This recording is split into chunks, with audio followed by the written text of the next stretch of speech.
안녕하십니까. 저는 KT에서 스마트 시티를 저희가 시작할 때부터 해서 지금까지 계속 하고 있는데, 사실은 KT가 공공사업 영역이 좀 줄어들면서 이 조직 자체는 굉장히 줄어들었어요. 저 하나 남았습니다. 이제 원래는 본부였거든요. 근데 이제 저 하나 남았습니다. 그래서 저희 홍보실에서 찾다 저한테까지 이 강의 의뢰가 오르더라고요. 그래서 너무 반갑게 이 자리에 왔습니다. 다만 조금 늦어갖고 인사도 못 드린 점 죄송합니다. 스마트 시티라는 말이 어디서 왔는지부터 조금 고민을 해봐야 될 것 같아요. 과거에 제가 이제 UCT를 시작할 때 그때 2004년 정도 됐습니다.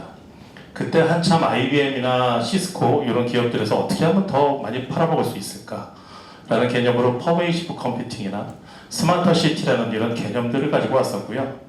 2004년도에 우리 정부에서 IT 839 정책을 발표하게 됩니다. 그게 노무현 정부 시절이었고, 그때 뭐 기조연설에서 이런 말씀도 하셨어요. 뭐 짓냐? 839니까 뭐 지었다. 20이 되지 않습니까, 숫자가? 예, 그런 말씀을 하시면서 정책을 제안을 했는데, 중요한 건 인프라, 그리고 서비스, 그 다음에 기초 기술 이런 것들을 얘기를 했었어요. 대표적인 게 BSN이었습니다. BCN이었습니다. 뭐냐면 광역복지만 우리 열심히 잘 쓰고 있죠. 그 중에는 또 망한 것도 있습니다. 뭐 DMB라든지 아니면 와이브로 저희가 잠깐 꺼냈다가 바로 바뀌었죠. 워낙 통신이 훌륭하게 잘 바뀌고 있어서 그래요. 예를 들어서 뭐 3G, 2G 이렇게 나왔다가 갑자기 LTE입니다. 이거 4G라고 안 그랬어요. LTE. 이게 롱텀 에볼루션인데 요거는 아마 개발을 하면 무지하게 오래 쓸 거야 라고 개발을 했는데 5G가 다시 나왔습니다. 요즘에는 6G 포럼이 생겨서 제가 차주에 6G 포럼에 가서 또 발표를 하게 됩니다. 이렇게 인프라들이 엄청나게 발전하게 되는데 이게 다 비용이거든요. 결국 누가 돈을 내면 괜찮은데 누가 돈을 내지 않고 쓰는 공공 서비스 같은 경우에는 비용이 발생합니다. 그래서 이제 저희가 지역 균형 발전도 생각하고 그리고 지속 가능성 이것들을 고민하는 프로젝트에 들어간 사례를 제가 이제 말씀드리는 건데, UCT는 토지 개발 사업자들, 그러니까 토지공사, 그때 주택공사, 합해서 LH 이런 기관들이 도시를 개발하면서 기간 인프라로 IT를 집어넣어야 된다는 그러한 관점에서 UCT를 했어요. 그냥 구축을 하고 지자체 이관을 해버립니다. 지자체는 좋아, 이거 뭐 좋은 거 우리가 쓰는 것 같은데 하다가 나중에 보니까 한 500억 구축해 놓으면 연간 약 한 50억 가까이 비용이 들어가는 그러한 도시를 유지하게 돼요. 세금이 무지하게 들어갑니다. 그러다 보니까 지자체에서 야 조금만 해줘요. 서비스 많이 집어넣지 마. 막 13개, 막 30개 이렇게 집어넣다가 지금은 몇 가지 안 됩니다. 이유는 비용이죠. 필수 불가결한 서비스 이외에는 보수적으로 접근할 수밖에 없어요. 왜냐하면 계속 사용을 해야 되니까.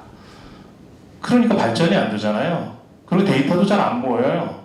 그래서 국토부에서 고민하기 시작했습니다. 원래는 과기부 혹은 행안부 이게 이제 키를 갖고 있는 기관인데 이 도시 구축 관점에서는 또 국토부가 키를 가져갔어요. UCT 법도 국토부에서 만들어졌고 그 다음에 스마트 시티 법도 이 국토부에서 이루어졌거든요. 그러니까 방향을 잡아야 되죠. 그래서 데이터를 모으는 건 어떻게 해야 되냐? 데이터 허브를 만듭니다. 그러니까 플랫폼을 만들었어요.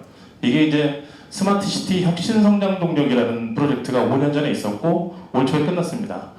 내용은 뭐 필요하냐? 디지털 트윈, 데이터 허브 이런 것들 내가 확보해야겠다. 그리고 만들면서 대구와 시흥에 실증하는 사업을 또 이어지게 만들어놨어요.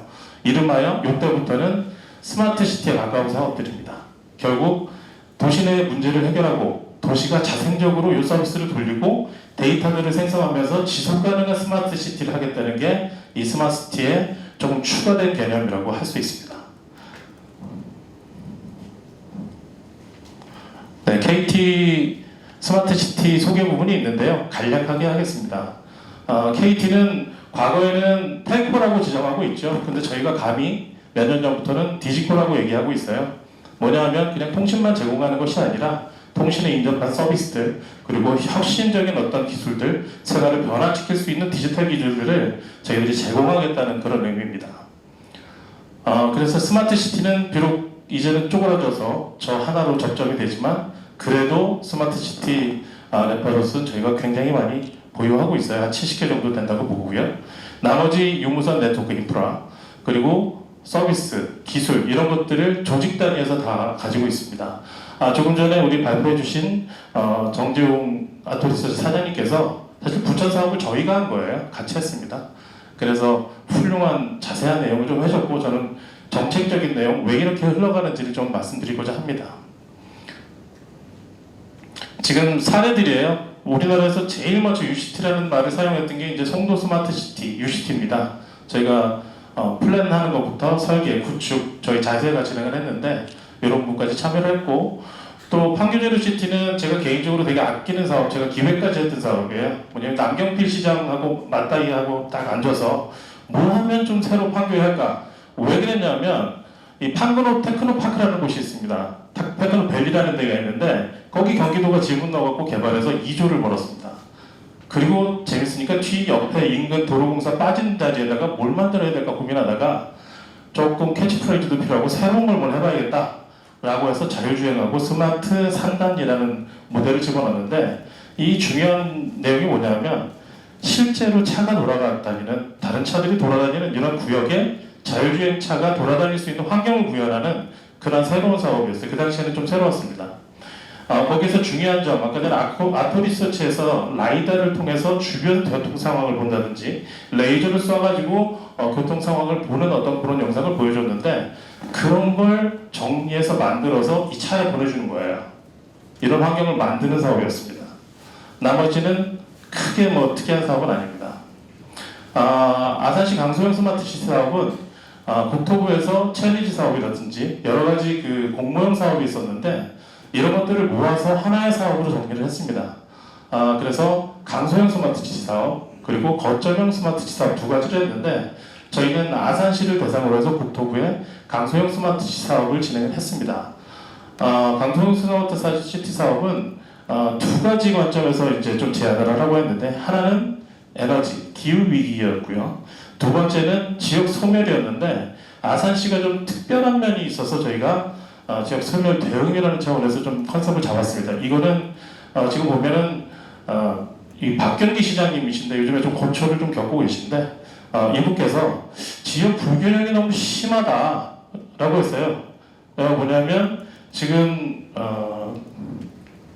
동부하고 제가 이름을 제가 지었습니다. 동부생활권, 서남생활권 이렇게 해서 동부는 아산 대방 탄경이 있어요. 그러니까 삼성 디스플레이라든지 현대자동차 이런 데들이 계속 성장을 하고 있습니다. 어떻게 보면 리니어하게 이렇게 증가하고 있고요. 이쪽 도보존 밑으로 해서 서남생활권은 이 농촌 지역이고 과거 관광지예요. 이미 너무 낡아버렸죠. 한 40년 돼서.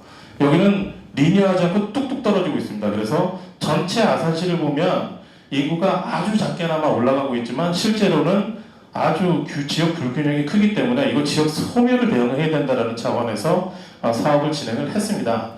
문제는 초두에 제가 말씀드린 UCT와 스마트시티의 차이점. 지속 가능성이 굉장히 얘기가 되고 있거든요. 그거 어떻게 해결할 거냐.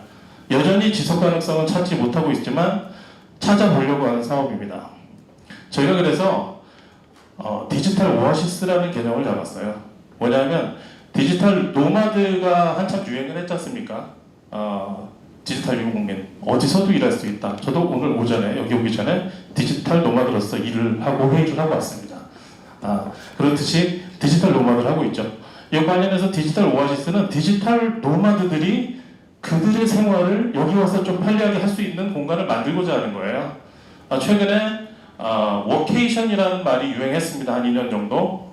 일과 이 휴가 함께 하는 거죠. 그러니까 결국에는 어떤 컨셉을 잡았냐면 여기 와서 일하고 가족들은 놀고 편하게 좀 일하고 이러한 공간으로서 ESG 차원에서 혹은 기업의 직원들 복지 이런 차원에서 어떤 공간을 만들어야겠다. 더 나아가서 이런 참 재미가 없어요. 교육을 시켜야겠다. 왜 보내겠냐? 회사에서 여기에 사람을 보내려면 뭔가 베네핏도 회사에도 있어야겠다. 재교육시키자.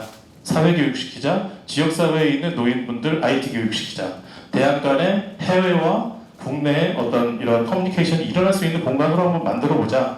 그래서 디지털 오아시스라는 플랫폼을 만들어보자라고 만든 케이스입니다. 그래서 이거 설명드렸던 거고요. 지식창조조는 사실은 이거 좀 특이합니다. 이게 정치적인 이유도 좀 있어요. 어느 곳이나 다 정치가 너무나도 중요한 것이기 때문에 지금 아산도 국회의원이 2명입니다. 처음에는 이 디지털 오아시스 스팟존이라서 도구존을 좀 중심으로 하려고 그랬는데 그랬더니 잠깐 들어와봐. 지금 나 배방탕정 밀어놓으면 니네들 좀 재미가 없을 줄 알아라. 예, 알겠습니다. 그럼 여기는 좀 여기가 지금 천안아산역이 있지 않습니까? 그래서 그 근처로는 접근성이 굉장히 좋아요. 여기들은 좀 교류를 하는 곳을 만들어야겠다. 그래서 이 학교들이라든지 이런 교육장 이런 것들을 만드는 지식창조, 지식공유 창조존이라는 말을 저희가 만들었습니다. 그래서 이렇게 뭔가 만들어지고 서비스로 보면 전자시민증을 좀 도입하려고 해요. 그래서 지금 관계인구라는 말 그런 것들이 생활인구라고도 하죠.